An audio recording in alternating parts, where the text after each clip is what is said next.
It's one of the last events trainees experience during basic combat training, where they learn to engage the enemy from a variety of distances. You never know what type of enemy you're coming into contact with. Come on! You ain't trying to win, Pete?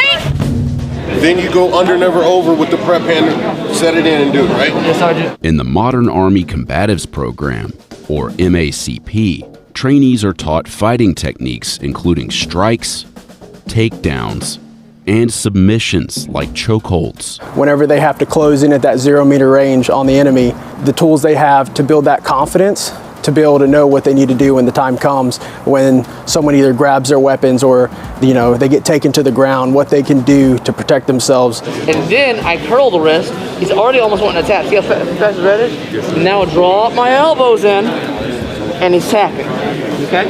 Yeah, I'm fine. So someone's reaction time between you being 25 meters away from me, it's going to be a 2-second span. So having those tools in the bag of, okay, my weapon system wasn't up fast enough, this guy's already on top of me.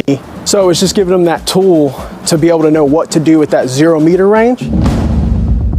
On top of learning combatives with their hands, trainees are taught to fight with bugle sticks, which simulates using a bayonet to deliver a lethal blow.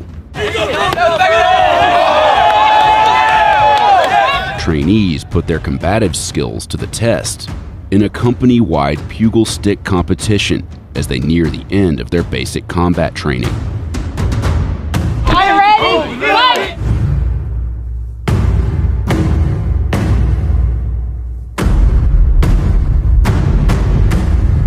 Trainees can win in 2 ways.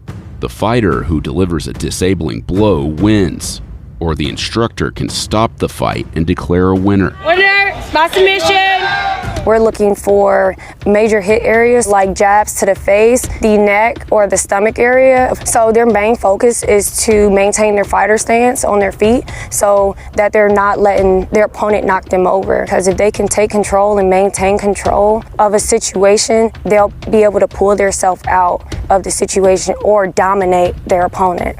If the opponent falls, then they're disqualified because they were unable to maintain their fighter stance in that match.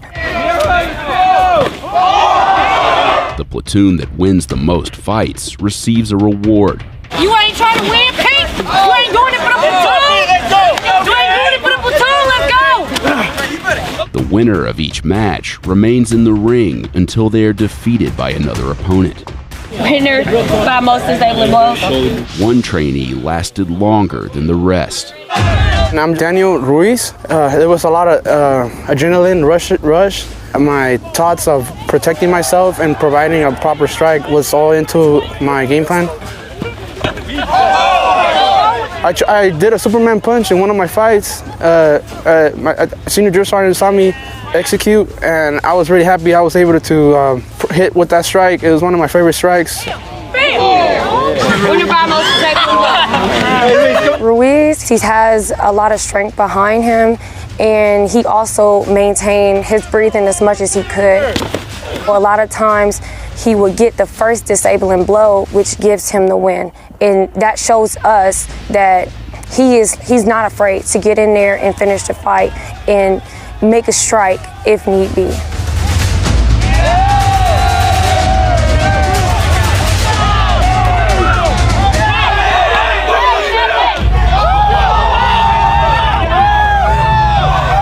After his 7th fight, Ruiz appeared to be exhausted. Sit down.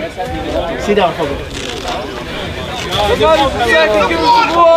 My drill sergeant saw me starting gassing up.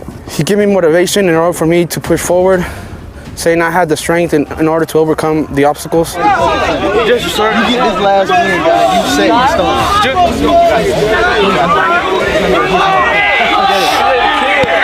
Hey, let's go! Hey, let's go!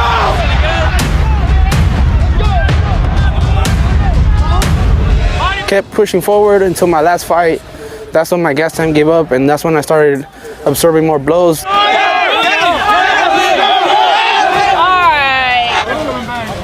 an actual winner by submission. In his 8th fight, Ruiz finally lost. It was one of the most fun experiences I've had. I always wanted to know what that felt like, having a crowd behind your back, cheering you up and having you keep going, and just making myself proud. Think about that, Ruiz. It took 8 people to bring you, one person, down. You have the power of 8 people inside of one. We want to know the strength of all of your team members. We get down to showing and recognizing the person as an individual and what they can bring to the platoon moving forward. Another fighter was quickly catching up to Ruiz's record. With 7 wins under his belt, trainee Garcia was now fighting in his 8th match of the day. And with this win, he beat Ruiz's record, securing the overall win for his platoon. I want to recognize the both of them because they did very, very, very well. However, the winner overall is Private Garcia from 3rd. Garcia's platoon will receive the honor of having a streamer placed on its platoon flag during the turning green ceremony at the end of basic training. For the competition, something that keeps them going is the streamer. It gives them the ability to say, hey, we did good as a platoon, and it builds the morale towards winning honor platoon. You've made it. All right, you are now United States soldiers. We're near our BCT portion of OSET graduation, so it's called Turning Green. This is where they become soldiers in the Army and moving into training on their specialized skill as a tanker. It feels amazing. A lot of pain, a lot of suffering, a lot of tears, a lot of work that we put in to get here, but we just keep pushing forward in order for us